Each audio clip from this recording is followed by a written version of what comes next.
पीने का पानी है। जो लोग इस आंदोलन को दबाने का प्रयास कर रहे हैं, बड़ा बाबू बहुत अपना पावर दिखा रहे हैं, लाठी डंडा के साथ। हम तो बोले बड़ा बाबू रहे, चाहे डीसी मैडम भी कल बड़ी चिल्लाई, तो वो बोलेंगे अपना सब परिवार के साथ भोजन करने के बाद एक दिन ये पानी पी लीजिए, हम लोग आंदोलन को तोड़ देंगे।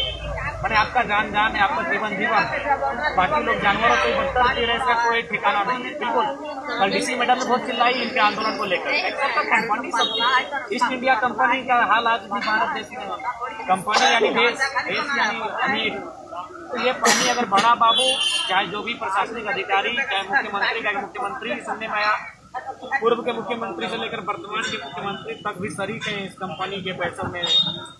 तो उनसे ये कहेंगे कि सब परिवार के साथ जो आपका टेबल होता है, भोजन करने का टेबल, क्या बोलते हैं, डाइनिंग टेबल, उसमें सब परिवार के साथ इस पानी को पी लीजिए, हम लोग आंदोलन खत्म कर देंगे, हम लोग भी पी लेंगे, जिम्मा रह लेंगे। बड़ा बाबू से यही कहेंगे, अभी आके बड़ा नियम कानून झाड़ रहते हैं और एसपी रहे चाहे डीसी रहे बोलेंगे कि ये पानी को पिया जाए।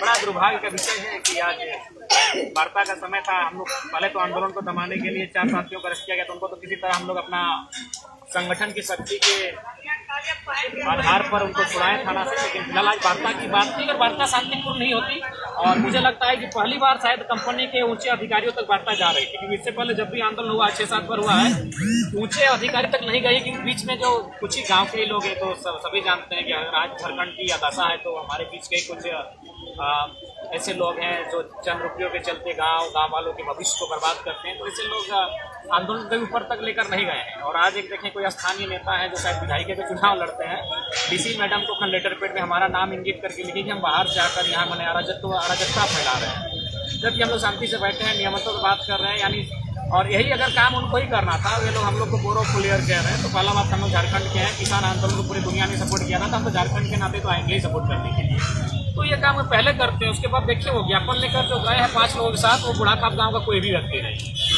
किसी को ज्ञापन दिया है, कोई लीडर है, नाम हमने लिया नहीं तो आज भी नहीं लेंगे। तो कितनी घटिया मानसिकता, कितनी संकीर्ण मानसिकता इन लोगों की है। एक तो ग्रामीण आंदोलन करें, ठीक है, आप ही तो आप आंदोलन को लीड करते हैं, आप तो आपके लोग पद में भी हैं, पावर में भी हैं, तो वे लोग लीड इसलिए नहीं करेंगे क्योंकि उन सबको पैसा जाता है। लेकिन जब देखा कि हम लोग आ चुके हैं, जान ही रहे कि राज्य में क्या स्थिति है, जहाँ हमारी टीम जाती है, प्रशासन रहे चाहे पुलिस रहे, हम लोग सच बातों को सामने बोलते हैं, डीसी रहे चाहे एसपी रहे, मुंह में खर्री खोटी बोलते हैं। तो जब हम लोग आए तब उनको भी अगबकी सूझा है। अभी डीसी को लेटर लेके जा रहा है, कोई कंपनी से मिल रहा है, तो कोई गांव में मीटिंग कर रहा है, इससे पहले कोई करने वाला नहीं था। और करता भी था तो मैंने कंपनी के ऊंचे अधिकारी तक उनका फरियाद लेकर नहीं जाते थे। इसलिए नहीं जाते थे क्योंकि वहाँ उनको पैसा मिल जाता था और सेटिंग हो जाती थी। पहली बात क्योंकि माताएं बहने आगे थी और महिलाओं की शक्ति है कि आंदोलन ऊपर तक गया है और वार्ता ऊपर से होने वाली है। लेकिन बीच में प्रशासन के लोग रोरा पड़ रहे हैं और बीच में वे लोग भी मैंने अंदर गए हैं जो लोग कंपनी का पैसा खाते हैं, अंदर गए हैं काली काली गाड़ियों में देखिए अंदर जाते हुए। और इस क्षेत्र को, जबकि आज तो आंदोलन का विषय ही नहीं था, आज तो हम लोग वार्ता के लिए आए थे, कंपनी के सामने हम लोग नहीं बैठे। आज तो वार्ता जहाँ होने वाले थे हम लोग वहाँ बैठे हैं, लेकिन उसके बावजूद पुलिस भर दिया गया। सबसे मजे की बात है, जब पुलिस स्टार्टिंग में थी तो केवल पुरुष पुलिस थे, लेकिन देखा महिलाओं की संख्या है तो उनके हाथ में भी लाठी थमाकर महिला पुलिस भी आ गई है। तो इसका क्या संदेश देख सकते हैं कि भारत देश में कंपनी ही देश का देश है और देश ही कंपनी है, या फिर आम व्यक्ति कोई है इस देश में?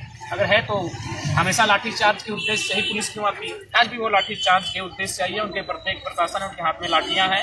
महिला पुलिस भी बुला लिया गया है क्योंकि महिलाओं की संख्या ज़्यादा है। तो आप इसका निर्णय राज्य की जनता करे।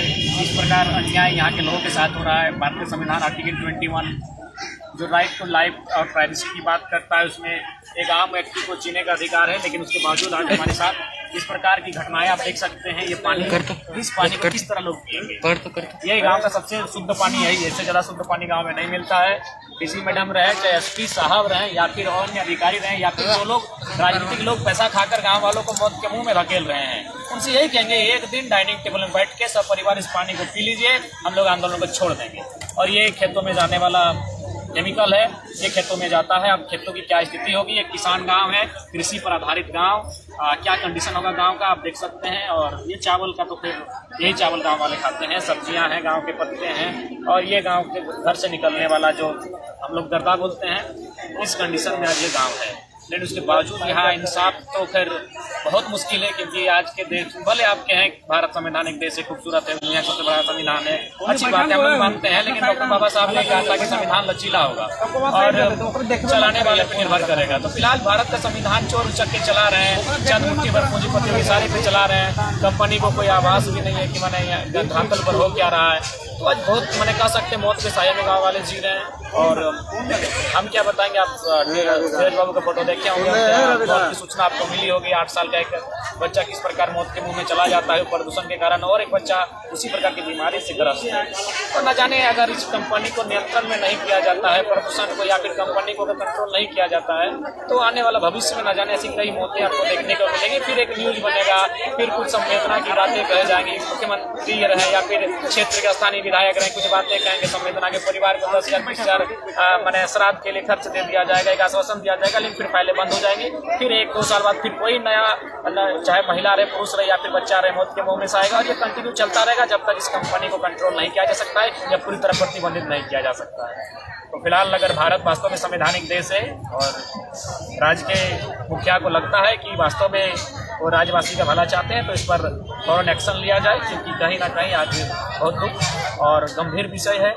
और अगर इस विषय से अगर निजात नहीं मिलता है, तो हम लोग जो भी आंदोलन के लिए बात हैं और आंदोलन करेंगे, भले जान जाए, वैसे भी जान जा रही है, गांव में रहकर जान रही है, या फिर आंदोलन करके जान दे दीजिए। अगर आंदोलन करके दीजिएगा तो चलिए कम से कम एक सांत्वना रहेगा, एक तसल्ली रहेगी कि चलिए हमने लड़ने का तो प्रयास किया था, इस अन्याय से लड़ने का प्रयास किया था। लेकिन अगर रहे आंदोलन नहीं भी करते हैं तो साल, 1.5 साल, 2 साल में कोई ना कोई नई जान जाएगी ही। ये लिख लीजिए, पशु पक्षियों की तो गिनती मत कीजिए। आप उस गांव से गुजरिएगा तो कहीं कौवा, कहीं मैना, कहीं तोता, जो भी पशु पक्षियाँ हैं वो मृत अवस्था में, मैंने सैकड़ों की तादाद उन जंगलों में मिलेंगे जो आसपास में हैं। तो ये कंडीशन फिलहाल, और आलोक प्राइवेट एंड लिमिटेड कंपनी के द्वारा आज रामगढ़ जिला के मांडू विधानसभा अंतर्गत मांडू ब्लॉक के बुढ़ाखाप गांव में ये अन्याय देखने को मिला। तो ये फैसला आप लोग करें। बैठा बैठा